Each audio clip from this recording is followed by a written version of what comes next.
Okay, so hi guys, welcome back to another video and welcome back to my channel.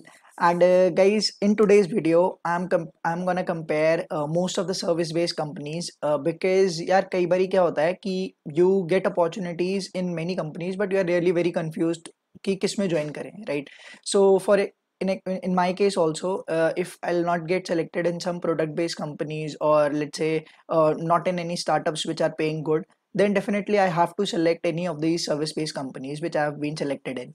So other than that, guys, I've selected some of the service-based companies जिसमें सबसे ज़्यादा confusion होती है, right? So out of them, आज की video में हम उनकी कंपैरिजन करने वाले हैं, like which one to join, which one to not join, कि फ्रेशर के लिए अगर if you are joining as a fresher तो कौन सी कंपनी यार सबसे सही रहने वाली है ज्वाइन करने के लिए, depending upon the kind of work culture they are having, kind of salary hike, what kind of salary they are providing you at the time of joining, and also यार उनका वर्क कल्चर कैसा है, plus उनकी training कैसी है, ठीक है। मतलब ईच एंड एवरीथिंग इस वीडियो में हम लोग कवर करने वाले हैं। So without any due guys, let's get started with the video. So सबसे पहले तो यार I am gonna tell you that I have been selected in like Accenture, TCS, not Wipro का मैंने दिया नहीं था बिकॉज उसमें 2 साल का बॉन्ड था, so you have to consider this as well. Okay, so bond का भी एक चीज होती है जो you have to consider, right? उसके बारे में भी अभी थोड़ी बात करने वाले हैं। So TCS, Accenture, Infosys, Cognizant and EPAM, DXC, etc, right? So these are the companies I have been selected in, and out of these companies यार कौन सी कंपनी मैं चूज करने वाला हूँ that I will gonna reveal at the end of the video, right? तो उससे पहले थोड़ा डिटेल्ड एनालिसिस कर लेते हैं हर एक पॉइंट पर, ठीक है। हर एक पॉइंट मतलब how the company is behaving, what kind of future they are having, the kind of revenue they are generating every single day, every single year, right? So वो सारी चीज़ों पे थोड़ी सी फोकसली बात करेंगे। देन उनका वर्क कल्चर, ठीक है, काइंड ऑफ हर कंपनी का प्रोज एंड कॉन्स, ठीक है। तो each and everything in detail आज हम बात करने वाले हैं। सो सबसे पहले यार, सबसे पहले I have taken this picture, right? तो ये पिक्चर यार एक मतलब it's on the basis of research universe, उन्होंने कंपनीज को रेट करा है, राइट? तो सर्विस बेस्ड कंपनीज को उन्होंने रेट करा हुआ है। Now according to their rating अगर हम उनकी रेटिंग के अकॉर्डिंग देखें तो उन्होंने एसेंचर को यार नंबर 1 पे रखा हुआ है। This is according to the revenue they are generating, the kind of business model they are having, like कितना डाइवर्सिफाइड मॉडल है उनका, ठीक है।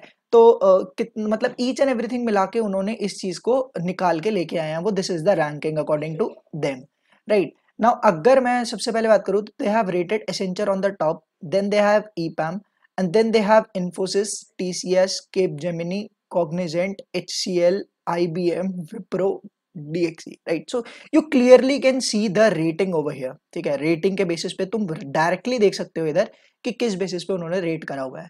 Now depending upon as a fresher, ठीक है। नाउ हमें एक चीज कंसिडरेशन में लेनी है कि यार अभी हम फ्रेशर है, right? Now as a fresher कौन सी ज्वाइन करनी चाहिए? नाउ डायरेक्टली अगर मैं बात करूं तो यार एसेंचर आई हैव हर्ड, ठीक है, I am not sure, my two of my cousins are working over here at Accenture and they say that the kind of work culture is awesome, ठीक है। बट तुम्हें ना सीखने को ज्यादा नहीं मिलेगा एज अ फ्रेशर। वो जो तुम्हें काम बोलेंगे that you particularly have to do, ठीक है।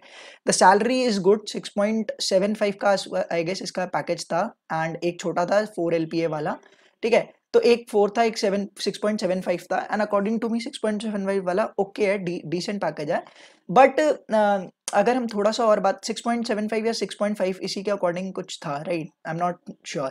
तो ये एक चीज देखने वाली है। Now according to them guys, अगर तुम्हें वर्क कल्चर अच्छा चाहिए, ज्यादा स्ट्रेस नहीं चाहिए, ठीक है, मतलब सीखने को थोड़ा कम मिले बट एक सैलरी भी ठीक हो और वर्क कल्चर भी ज्यादा तुम्हें टेंशन मिले, तो Accenture is a good company, right?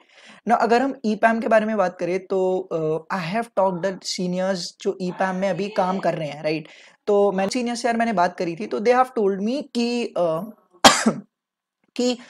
They don't figure out you on the basis of you know freshers. तो ये तुम्हें डायरेक्ट प्रोजेक्ट्स देते हैं यार, ठीक है। प्रोजेक्ट्स मतलब तुम्हारे पास क्लाइंट होगा एंड तुम्हें तुम्हारी टीम दे दी जाएगी एक, और उस टीम को इस क्लाइंट पे जो भी इसका काम है वो करना पड़ेगा, राइट? तो मुझे एक सबसे अच्छी चीज ये लगी ईबैम की कि यार इसमें सीखने को कुछ ज्यादा ही है, ठीक है। सीखने को काफी कुछ है, ठीक है, काफी कुछ सीखने को मिलेगा, बिकॉज ऑब्वियसली जब तुम एक टीम में काम कर रहे हो और एक पर्टिकुलर क्लाइंट को वो चीज बना के दे रहे हो तो सीखने को यार काफी कुछ मिलने वाला है। एंड प्लस द इनका जो पैकेज है विच इज अराउंड 6 LPA, ठीक है, तो ये भी एक डिसेंट पैकेज है, प्लस इसके अदर बेनिफिट्स भी हैं, ठीक है, लाइफ इंश्योरेंस वो सब जो भी होता है, that are other benefits apart from 6 LPA। तो एक डिसेंट पैकेज भी है, ठीक है, सीखने को भी काफी मिल रहा है, प्लस इनके अदर बेनिफिट्स भी हैं। Now taking this forward, talking about Infosys. Now Infosys यार ये तीन रोल के लिए इसने हायर किया था, right? That is first particularly AC, then DSC and then power programmer. Now in my case I got selected at as a DSC, ठीक है। नाउ जो लोग पावर प्रोग्रामर के लिए सिलेक्टेड है which is 8 LPA of course, तो यार 8 LPA एक बहुत अच्छा डिसेंट पैकेज है जो इन्फोसिस प्रोवाइड कर रही है। एंड एज अ इन्फोसिस मतलब मैंने बहुत सुना है, एंड इन्फोसिस की training is like one of the best training that you will gate. Plus उसके बाद जो तुम्हें प्रोजेक्ट मिलते हैं उस पर तुम्हें डायरेक्ट काम करना पड़ता है प्रोजेक्ट्स पे। तो this is also one of the great चीज कि तुम इन्फोसिस से स्टार्ट कर सकते हो। नाउ डीएससी के लिए भी मैं यही बोलूंगा कि जो पैकेज है that is 5 LPA plus and other benefits के साथ। नाउ नाउ इन्फोसिस में सीखने को काफी है यार, ठीक है, जो तुम्हें एसेंचर में नहीं मिल रहा था। Same same with the case of TCS. TCS में तुम्हें यार सीखने को बहुत मिलेगा, ठीक है, but the salary is minimal, ठीक है, salary is minimal. It is I guess 3.5 for the ninja and 7 around for the digital role, right? For the digital it is 7 and for 3.5 is for ninja profile, right? Now what I am trying to convey to you is कि TCS, Infosys, ईपैम इन जैसी कंपनियों पे तुम्हें directly projects पे काम करने को मिल रहा है and you are getting knowledge out of it, right? तुम्हें सीखने को मिल रहा है ना। फॉर एग्जाम्पल अगर कोई स्टार्टअप है, ठीक है, अब स्टार्टअप पे तुम क्या करते हो, तुम डायरेक्टली काम करते हो उस स्टार्टअप के लिए, ठीक है, एक चीज एक पर्टिकुलर टेक पे तुम काम करते हो and after couple of years you get better in that tech, ठीक है, उस टेक पे तुम बेटर होते हो। Same same with the case of EPAM, Infosys, इनमें तुम्हें सीखने को मिल रहा है, ठीक है, and you after couple of years you will get better at some technology, right? Now talking about these guys, एक चीज और मैं बताना चाहता हूँ दैट बॉन्ड, ठीक है, बॉन्ड आई गेस इन सभी में बॉन्ड है, ठीक है, सभी कंपनीज में कुछ ना कुछ बॉन्ड है, 1 साल का 1 ईयर बॉन्ड, ठीक है, जिसमें तुम्हें 50,000 या फिर 1 लाख तक पे करना पड़ता है अगर तुम उसे छोड़ने की बात करते हो तो, राइट? नाउ वो तुम पर्टिकुलर अपनी जोन सी भी कंपनी जिसमें तुम सेलेक्ट होने वाले हो, तुम उसके बेसिस पे तुम्हें देखना पड़ेगा कि कितना उसका बॉन्ड है, क्या सीन है, ठीक है वो। नाउ इसके अलावा यार एक चीज और मैं बता देता हूँ तुम्हें, इसके अलावा एक चीज और इधर बताने लायक है which is which is TCS.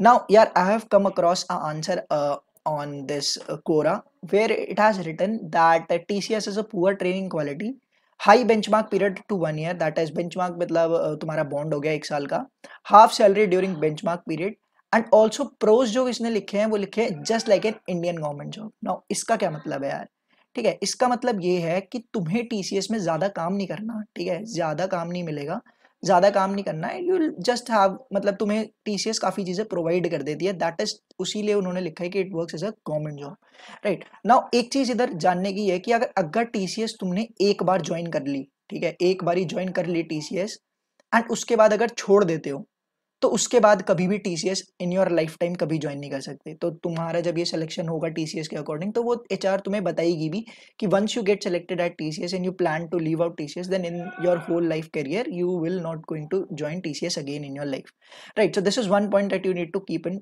Mind. अगर अगर मैं बोलूँ कि टीसीएस का तुम्हें निंजा प्रोफाइल मिल रहा है विच इज अराउंड 3.5 LPA के अराउंड, तो यार मैं बोलूंगा कि थोड़ा सा मतलब क्या है, इसके बाद तुम कभी टीसीएस ज्वाइन नहीं कर सकते। अगर तुम ये वाला पैकेज एक्सेप्ट कर लेते हो एंड तुम्हें किसी और कंपनी में 5 LPA या 6 LPA मिल जाता है बेटर, एंड तो फिर रिग्रेट रहता है कि यार ये भी ज्वाइन कर लिया और फिर यहाँ पे भी हो गया तो ये ज्वाइन कर लेना चाहिए था, ताकि फिर मतलब टीसीएस में बाद में अगर कभी इन फ्यूचर जा रहे हो, बिकॉज दीज कंपनीज ना यार एस्टैब्लिश कंपनीज है, अगर एक सीनियर लेवल पे ज्वाइन करते हो तो बहुत बेनिफिट्स हैं, ठीक है। सो this is my point of view. Now अगर हम बात करें यार कैप जेमिनी तो वही सेम स्ट्रक्चर है।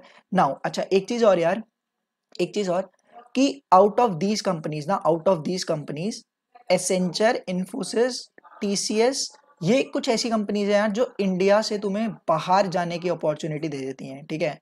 तो अगर तुम फॉरेन जाना चाहते हो तो these are the companies that can give you opportunities to go out, right? So if I in general talk about Infosys, तो इन्फोसिस में यार I have my friend which जो इसने 2 साल इन्फोसिस में काम किया, ठीक है, एट अ गुड प्रोफाइल, और उसने इंटरनली डीएससी से एससी भी करा ली, पीपी भी करा ली थी अपनी profile, right? And then he got मतलब वो यूएसए चला गया था, ठीक है। तो बहुत अपॉर्चुनिटीज़ है इंटरनली, यूएस जाके सेटल हो सकते हैं, ठीक है, मतलब काफ़ी अपॉर्चुनिटीज़ तुम्हें इंटरनली मिल जाती है, that is what you can, मतलब ज्वाइन करने के बाद वो चीज़ें तुम्हें पता लग सकती हैं, राइट? ऐसे इवेंचुअली एक एक बारी में तुम चीज़ें नहीं बता पा सकते, वो ज्वाइन करने के बाद पता चलती है। Now for let's say Infosys का यार तुम डीएससी प्रोफाइल ज्वाइन करते हो and after couple of years, let's say 2-3 years, तुम्हें बाहर जाने की अपॉर्चुनिटी मिलती है, तो ऑब्वियसली यार तुम बाहर, लाइक एक अच्छी अपॉर्चुनिटी मिलती है बाहर जाने की, तो you can, you guys can definitely go.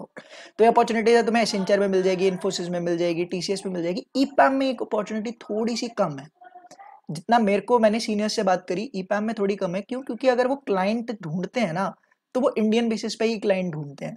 हाँ, अगर कोई क्लाइंट तुम्हें बाहर का मिल गया, और जैसे तुम किसी क्लाइंट के लिए काम कर रहे हो एंड वो क्लाइंट बाहर का है, तो तुम्हें एक अपॉर्चुनिटी मिल सकती है बाहर जाके उस क्लाइंट के लिए काम करने की।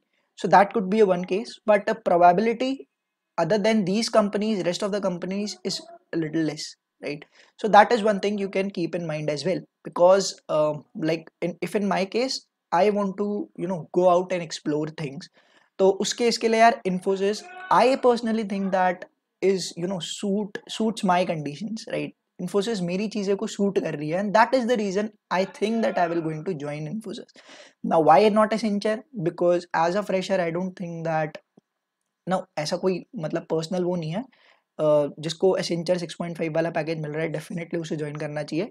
It's a great opportunity guys, but in my case I am, you know, more focused on at Infosys, क्योंकि इसकी ट्रेनिंग जो है मैसूर में मिलेगी, प्लस ट्रेनिंग के बारे में, if I just go back to the Quora answer, and तुम अगर इसके इन्फोसिस के, ये रहा इन्फोसिस के, अगर ये देखो तो इधर लिखा है कि best training accommodation during training and average hikes.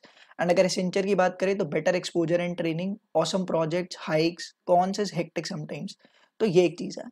Now now अगर मैं और थोड़ी सी बात करूं तो TCS, why am not going to join, because TCS में यार I didn't get selected for the digital profile, I got selected for the ninja profile. So that is my case, that why I'm not joining TCS, because it's a little lower package for me. Now I got selected at EPAM and I'm little confused between EPAM and Infosys, but in case if I look at my future perspectives, prospective से देखा जाए तो Infosys can give me a chance to, you know, move out, settle down outside, explore things. So वो एक चीज़ आ जाती है जहाँ I'm gonna prefer Infosys over EPAM. Other than that, clients view में देखा जाए, EPAM is ranking above Infosys, Research Universe, ठीक है, EPAM is above Infosys, Accenture is above Infosys and EPAM, but वही चीज़ आ जाती है कि as a fresher you have to decide कि तुम्हें कौन सा करना है. So in my case, I'm preferring Infosys right now. Infosys right now. अगर मेरा किसी और स्टार्टअप या फिर और किसी प्रोडक्ट बेस्ड कंपनी में नहीं होता, ठीक है, प्रोडक्ट बेस्ड कंपनीज या फिर स्टार्टअप में नहीं होता, then I am preferring Infosys as my priority, because in TCS I got only selected for Ninja profile, not for the digital one. So this is my brief about each and every company. And तुम लिख सकते हो Capgemini, Cognizant, Wipro, इन सब का भी यही same prospective है. If you get selected over Cognizant for 6.75 role, obviously join करना चाहिए, अपॉर्चुनिटीज़ मिलती हैं प्रोजेक्ट पे काम करने का, एंड कॉग्निजेंट में बाहर जाने की भी अपॉर्चुनिटी है। क्यों? क्योंकि ऑब्वियसली ये बाहर की कंपनी है, तो जो भी बाहर की कंपनी है उधर ज़्यादा तुम्हें वो मिलता है, but Infosys and TCS are Indian companies, they are they are Indian companies, right, NSE में लिस्टेड है। तो इसकी बेसिस पे अगर मैं वो करूँ तो Infosys I would, in my case I would rank Infosys above TCS. Now अगर किसी का TCS में डिजिटल है, ठीक है, अगर किसी का इन्फोसिस डिजिटल है और एंड और इन्फोसिस में पावर प्रोग्रामर है, तब भी आई वुड से कि इन्फोसिस में पावर प्रोग्रामर लेना चाहिए। एंड अगर किसी का इसमें पावर प्रोग्रामर में DSC है, तो ऑब्वियसली TCS डिजिटल लेना चाहिए, क्योंकि पैकेज हाइक तो है ही, पैकेज सैलरी तो है ही, प्लस अदर बेनिफिट्स भी हैं, बाहर जाने की अपॉर्चुनिटीज भी हैं, वो सारी अपॉर्चुनिटीज लाइंड अप होती है after you join a company, right? So I think guys that I have given you a brief about each and every company and the company that I am focusing on more. So this is it guys for this video, and I hope that you like the video. If you have any query related to any of these companies, you can comment it out, you can reach out to me anytime. I always answer to each and every of you, try to answer at least. So this is me guys, I'll see you in the next video. Till then, bye bye, goodbye.